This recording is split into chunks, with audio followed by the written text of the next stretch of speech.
Well, that was surprising.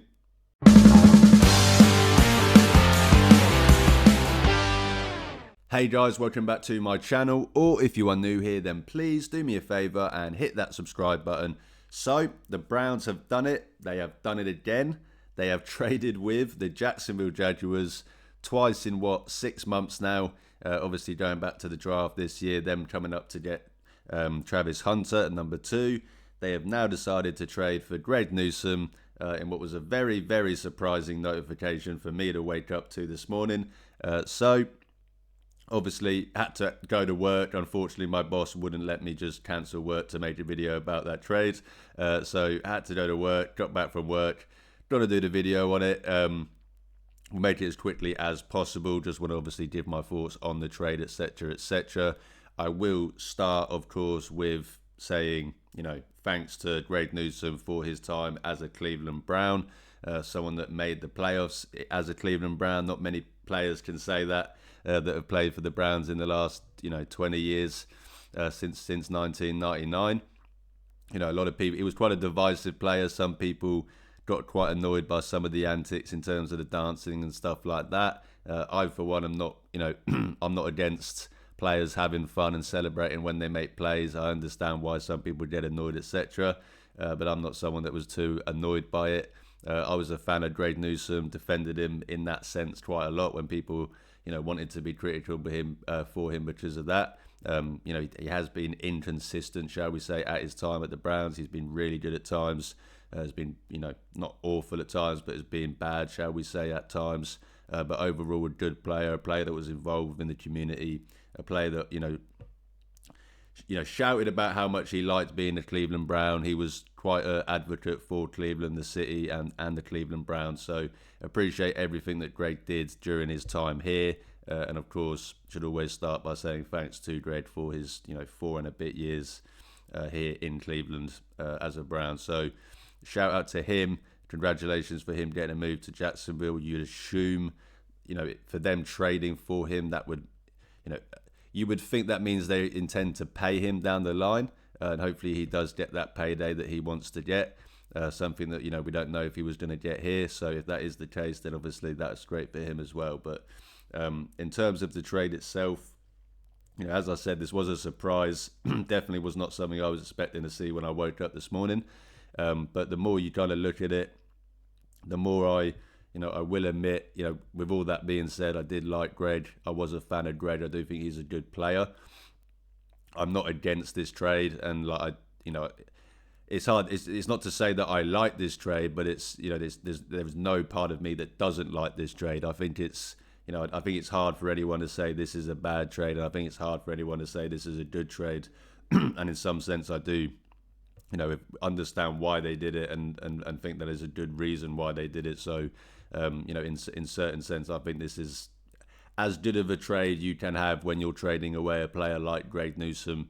I think when a lot of people saw that notification, they probably thought, oh, the Browns are tanking. They're trading away Greg Newsome for some picks. That's not the case. They've taken a player back in Tyson Campbell, drafted the same year as Greg Newsome, about 7 picks apart. He's on a long-term contract. He's signed through until past the 2028 season. So, it's not like this isn't a move that you're making where you're trading away, a starting caliber player for picks, and you're not getting any replacement level player back. Whereas in this case, they are getting a Tyson Campbell who, at times, in his career, has played to a level and a similar production that a Greg Newsome has.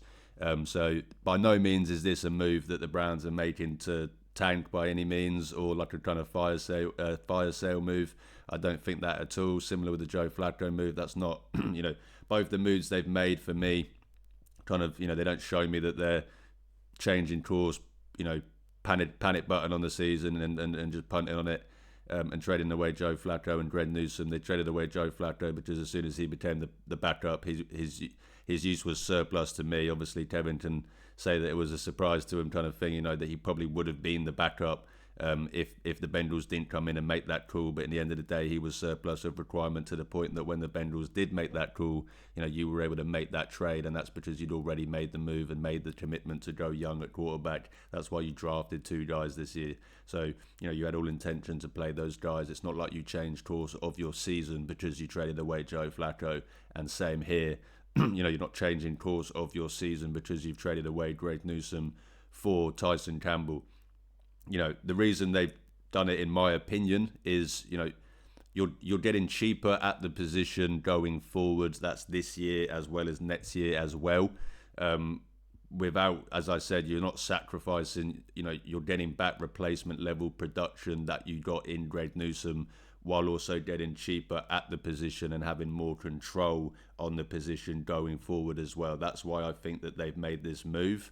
You look at the financial aspect of it this year. So the trade itself, just in 2025, the Browns are saving about 8.2 million. That's what they're saving in just this year's straight up, for getting Tyson Campbell back and trading away Greg Newsome, that they're gaining about 8.2 million in the cap this year. And then going forward, and it's funny because, a lot of people, when I explain this to some of my friends, and they're like, well, how on earth are the Browns saving money here when they're trading away Greg Newsome, who's on the last, year of his contract? And they're taking on a player that, just last year signed a 4-year, 76 million contract. And that's just because of the hilarious aspect of the NFL and how the NFL accounting works, shall we say. The Jaguars have already paid around 40 million of that guaranteed, not guaranteed, of that contract overall. And the Browns have got around 34 million left due on that contract. And that's if they see the whole contract through, which they probably wouldn't. I think the Browns have around 8 million left guaranteed on this contract. I think it's even less than that, actually. I think it's around 5 or 6 million left guaranteed on this contract. They have an out after 2026 where they wouldn't owe anything. They can get out of that contract. So as I said, they're saving 8.2 million this year. The cap number on him this year is around 1.4 million. The cap number on that was left on Greg Newsome was around 9.6. And then obviously, yes, next year you're taking on more money than you would have with Greg Newsome if Greg Newsome didn't sign here. But you would have, of course, have had the intentions of re-signing Greg Newsome. He's obviously one of your starting corners. You want to retain one of your starting corners, and he was going to cost more. If you were going to sign him to a long-term extension, you were probably looking at that 14 to 18 per year range for Greg Newsome. And obviously the first year of that contract, yes, they probably would have backloaded it, but the cap number probably would have been higher than what it would be next year for Tyson Campbell, which is around 4 million. So, the Browns this year are paying him pretty much fuck all, and they're pretty much paying him fuck all, next year as well. And then, as I said, if they decide that, they don't want to pay him the remainder of the money going forward, they can have an out after that year and not owe him anything. Even if they decided not to take that out, the 2027, his cap number is still only around 4 to 4.5 million. It's only 2028 when you would owe him 14 million cash, which would be around 18 million on the cap. And that's if you kept him on that contract, which there's absolutely probably 99.99% the Browns wouldn't keep him on that contract, because if he's good this year for them and he's good next year for them on how cheap it is, then they would just restructure that and probably extend in themselves to keep him than keep him on that contract. And he would want to do that anyway, because if he plays to that level, he's not going to play on a contract with 3 years left on it with no guaranteed money. So there's absolutely 0% chance that he sees through this contract. The Browns are essentially going to pay Tyson Campbell around 6 million over the next 2 years, which is, of course, that's less than what the Browns would have ended up paying Greg Newsome for the remainder of this year. So you're getting cheaper at the position, and you're having more control at the position. So the player you're getting back, is he better than Greg Newsome? How does he fit this kind of team? As I said, similar production, similar. He's a similar replacement level player in terms of what you're getting out, what you're losing, and what you're bringing back in. They're two different players, and as I said, it's good for Greg as well, because I do think these two players are actually, it's quite rare that two guys actually get traded for each other at the same position, and then let alone for those two guys for it to actually be a beneficial move for those two guys, because Greg Newsome and his skill set is more suited in zone, shall we say. He's more of an IQ kind of player. He's not a lateral mover. He's someone that kind of relies on his IQ, relies on his recovery skills, his ball skills. So for him to go into that Jacksonville scheme, which is pretty much, predominantly zone, and then Tyson Campbell, who is a more physical, bigger corner, he's someone that would, plays better in man. I know it's like a cliche with Tyson Campbell, the whole kind of like he plays better in man kind of stuff, but, he is someone that plays better in man. Bring him over here to a more kind of fast-paced man system, a system where he can get a little bit closer to the line of scrimmage. He can use that, tackling ability, he can use that height, he can use that strength that he has. I do think this is a move that will benefit, both guys, and a move that, I don't think the Browns are going to drop off in any way, and in some ways they might even improve, this year from this move, with Tyson Campbell coming in for Greg Newsome. He's an outside corner. You can pretty much put him on the other side and let Denzel Ward kind of just play that one side boundary. He's been a little bit injured the last few years. 11 games in 2023, 12 games in 2024. He has played all games this season, and then before that he pretty much played every game in the previous 2 seasons. Greg's missed a few games in the last few years as well, so there's not too much of a difference there. As I said, not that I'm a fan of this move per se. As I said, I do like Greg Newsome. I do think that Greg Newsome is a good player, but I do think what the Browns are doing is it makes sense. Obviously, it makes sense in the financial aspect of it. You're saving money, and you're getting more control over a player as well. And also, I think you're getting a good enough player back that, Tyson Campbell is still young. This is someone that, has struggled a little bit the last couple of years, especially this year. You could say that he's struggled. He's given up quite a lot of yards, shall we say, this year in that Jacksonville scheme. So, this is someone that is, he's not coming in as like by any means a top 10, top 15 corner, shall we say. But is someone that I do think that could, recapture some of the reasons why he was drafted so high, why he was a highly touted prospect coming out of college, and kind of, thrive in this Browns scheme and this Jim Schwartz's scheme for the Browns. As I mentioned earlier, he's not been great in coverage per se, shall we say. How much of that is the fact that he is, a better suited man corner playing in a system that is predominantly zone?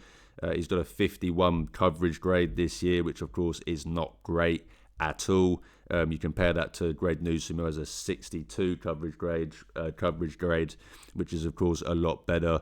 A 63 overall grade for Greg Newsome and a 56 overall grade for Tyson Campbell. So, on paper you are technically downgrading, shall we say. But as I mentioned, Tyson Campbell is more of a physical corner, and he's actually one of the better run defenders, not just at cornerback, but at defensive back in the NFL.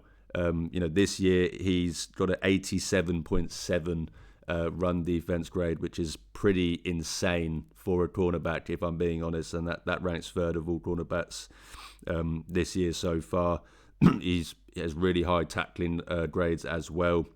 He's a really good tackler. He's a physical player. He plays good run defense, and someone that I think can thrive in this Schwartz system, as I said. So I'm somewhat of a fan of this move. As I said, I'm not a fan of this move in terms of last week I would have done a video and said, right, I'm gonna trade Greg Newsome for Tyson Campbell. That's what I'm gonna do.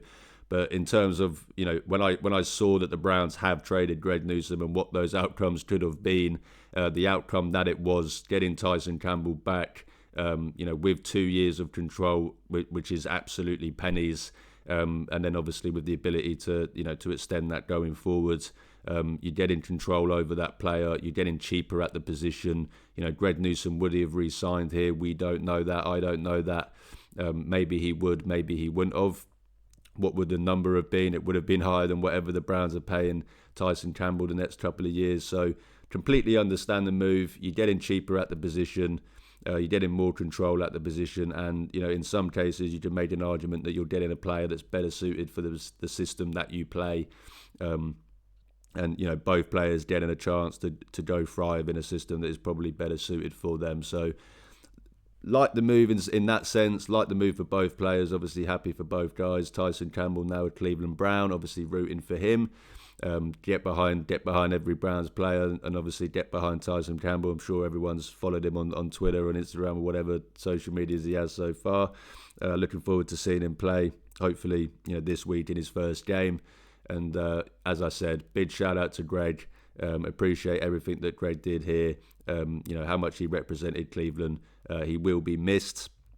But as I said, let's hope that Tyson Campbell can come here and perform well. So, but that would do it for me today. As I said, just wanted to kind of give my quick thoughts on this trade. Will the Browns be making any more trades anytime soon? Who knows? We'll have to wait and see. But if they are, I'll be here to talk about it.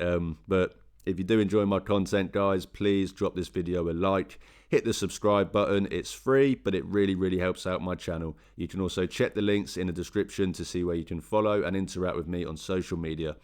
As I always say, I'm trying to build a community of Cleveland Browns fans, and even if that means only get to talk to one fan a day, I'm happy because I'm talking Browns football with the best fan base in the world.